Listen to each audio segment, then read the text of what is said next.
મિત્રો, આજે આપણે વાત કરવાના છીએ પશુપાલન સહાય યોજના વિશે, જેમાં 12 દુધાળા પશુ માટે તમને 12% વ્યાજ સહાય છે એ મળવાપાત્ર રહેશે.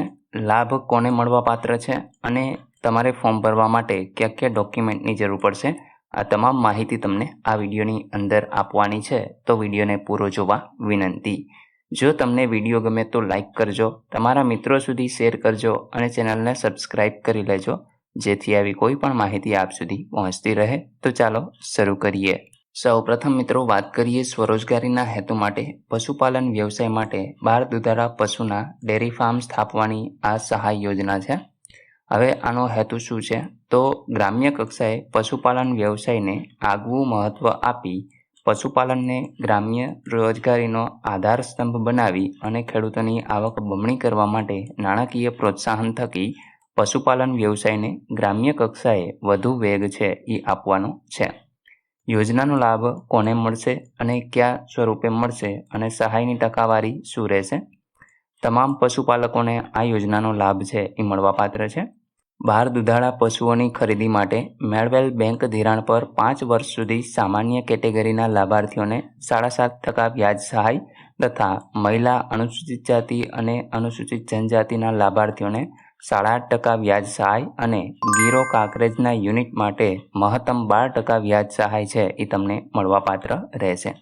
તો અહીં મિત્રો અલગ અલગ કેટેગરી વાઇઝ અલગ અલગ વ્યાજ સહાય છે એ તમને મળી શકે છે.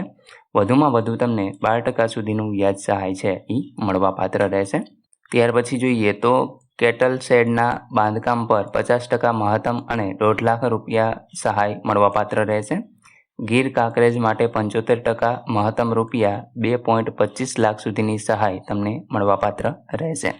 પશુઓના સળંગ 3 વર્ષના વીમાના પ્રીમિયમ પર 75% મહત્તમ 43,200ની સહાય અને ગીર કાંકરેજ પર 90% મહત્તમ રૂપિયા 51,480 રૂપિયાની સહાય તમને મળવાપાત્ર રહેશે. તે જ રીતે ઇલેક્ટ્રિક ચાફ્ટર, ફોગર સિસ્ટમ અને મિલ્કિંગ મશીન પર યુનિટ કોસ્ટના 75% લેખે અનુક્રમે મહત્તમ 15,000, 7,500 અને 33,750 રૂપિયાની સહાય તમને મળવાપાત્ર રહેશે.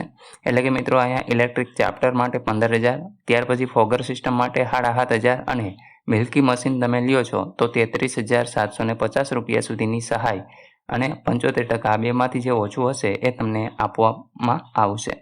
ત્યાર પછી ગીર કાંકરેજ માટે યુનિટ કોસ્ટના 90% લેખે અનુક્રમે મહત્તમ 18,000, 9,000 અને 40,500 રૂપિયાની સહાય તમને મળવાપાત્ર રહેશે. ત્યાર પછી આગળ વાત કરીએ તો નાબાર્ડ દ્વારા નિયત કરેલ એકમની કિંમત 2007-8થી ને આ યોજના છે એ અમલમાં છે. જેમાં મિત્રો જાફરાબાદી ભેંસ તમે ખરીદો છો તો 70,000 રૂપિયા, બન્ની ભેંસ છે એના 70,000 રૂપિયા, સુરતી ભેંસ 40,000, ત્યાર પછી મહેસાણી ભેંસ 65,000, ગીર ગાય 60,000, ત્યાર પછી કાંકરેજ ગાય 40,000, HF શંકર ગાય એના 60,000, જર્સી શંકર ગાય એના 45,500, ત્યાર પછી એનડી ભેંસ એમાં 40,000 રૂપિયા અને છેલ્લે છે એનડી ગાય તો એમના 20,000 રૂપિયા અહીં કિંમત છે એ તમે જોઈ શકો છો. દુધાળા પશુઓના એકમ માટે નાબાર્ડ દ્વારા નિયત કરેલ યુનિટ કોસ્ટ અથવા તો બેંક દ્વારા કરવામાં આવેલ ધિરાણ બેમાંથી જે પણ ઓછું હશે તે રકમ તમને વ્યાજ સહાય સ્વરૂપે મળવાપાત્ર રહેશે. ત્યાર પછી અમલીકરણ સંસ્થા કઈ રહેશે? તો મિત્રો Gujarat cooperative milky marketing federation limited આણંદની જે સંસ્થા છે એ અમલીકરણ સંસ્થા છે. અરજી તમારે કઈ જગ્યાએ કરવાની છે? તો કે રિઝર્વ બેંક દ્વારા ધિરાણ સંસ્થા અથવા તો બેંક પાસેથી ને 12 દુધાળા પશુઓની ખરીદી માટે ધિરાણ મંજૂર કરાવ્યા બાદ તમે આઈ ખેડૂત પોર્ટલ પર અરજી છે કરી શકશો. ત્યાર પછી અરજીપત્રક સાથે તમારે કયા કયા ડોક્યુમેન્ટ અથવા તો પ્રમાણપત્રો રજૂ કરવાના છે? તો સૌપ્રથમ રહેઠાણના પુરાવાની નકલ, જેમાં રેશન કાર્ડ, લાઇટ બિલ કે બેંક પાસબુક ચાલશે. ત્યાર પછી સરકાર માન્ય ફોટાવાળા ઓળખ કાર્ડની નકલ, જેમાં આધાર કાર્ડ, ચૂંટણી કાર્ડ, ડ્રાઇવિંગ લાયસન્સ કે કિસાન ક્રેડિટ કાર્ડ આમાંથી કોઈ પણ એક ડોક્યુમેન્ટ ચાલશે. જાતિ અંગેનો દાખલો છે એ તમે રજૂ કરવાનો રહેશે. ફક્ત અનુસૂચિત જાતિ અને અનુસૂચિત જનજાતિ માટે જ આ ફરજિયાત છે.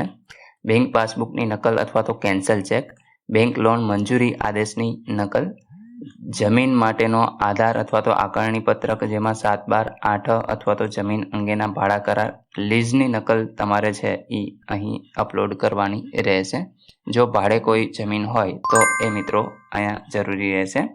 ત્યાર પછી અરજદારનું નિયત અથવા તો બાંહેધરી પત્રક છે એ અહીં અપલોડ કરવાનું રહેશે. હવે આની અન્ય શરતો શું રહેશે તો પશુપાલકે 12 દુધાળા પશુઓ જેમાં ગાય અને ભેંસનો સમાવેશ થાય છે. નવી ખરીદી અથવા તો ડેરી ફાર્મનું નિયત માપદંડ મુજબ થયેલ નવું બાંધકામ માટેના આ યોજનાનો લાભ મળવાપાત્ર થશે.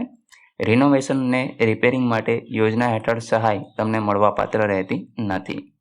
લાભાર્થી પોતાની માલિકીની જમીન અથવા તો વારસાઈ હક અથવા તો ભોગવટાવની જમીન ધરાવતા હોવા જોઈએ. તદુપરાંત લાભાર્થી જમીન ધરાવતા ન હોય તો ભાડાની જમીન પર ઓછામાં ઓછા 7 વર્ષના ભાડા કરાર પર પણ ડેરી ફાર્મની સ્થાપના છે એ કરી શકાશે. આ યોજના હેઠળ સહાય માટે પશુ ખરીદી, ડેરી ફાર્મનું બાંધકામ અને પશુઓના વીમા આ 3 કમ્પોનન્ટ ફરજિયાત છે. આ ઉપરાંત ઇલેક્ટ્રિક ચાપ્ટર, મિલ્કિંગ મશીન તથા ફોગર સિસ્ટમ પૈકી ફરજિયાત મુજબના કમ્પોનન્ટની સહાય તમે મેળવી શકશો. પશુઓની ખરીદી માટે રિઝર્વ બેંક માન્ય ધિરાણ સંસ્થા પાસેથી તમારે ધિરાણ છે એ મેળવવાનું રહેશે. તો મિત્રો કંઈક યોજનાની આટલી શરતો છે જેને તમારે પાલન કરવાનું રહેશે અને તમે આઈ ખેડૂત પોર્ટલ ઉપરથી આના ફોર્મ છે એ ભરી શકો છો. મિત્રો આશા રાખું છું કે આ વિડીયોની અંદર તમને તમામ માહિતી મળી ગઈ હશે. તેમ છતાં પણ કોઈ પ્રશ્ન હોય તો કોમેન્ટ દ્વારા પૂછી શકો છો. વિડીયોને લાઇક કરજો, તમારા મિત્રો સુધી શેર કરજો અને ચેનલને સબસ્ક્રાઈબ કરી લેજો જેથી આવી કોઈ પણ માહિતી આપ સુધી પહોંચતી રહે. વિડીયો જોવા બદલ આપનો ખૂબ ખૂબ આભાર. મળીએ એક નવા વિડીયો સાથે. ત્યાં સુધી જય હિન્દ.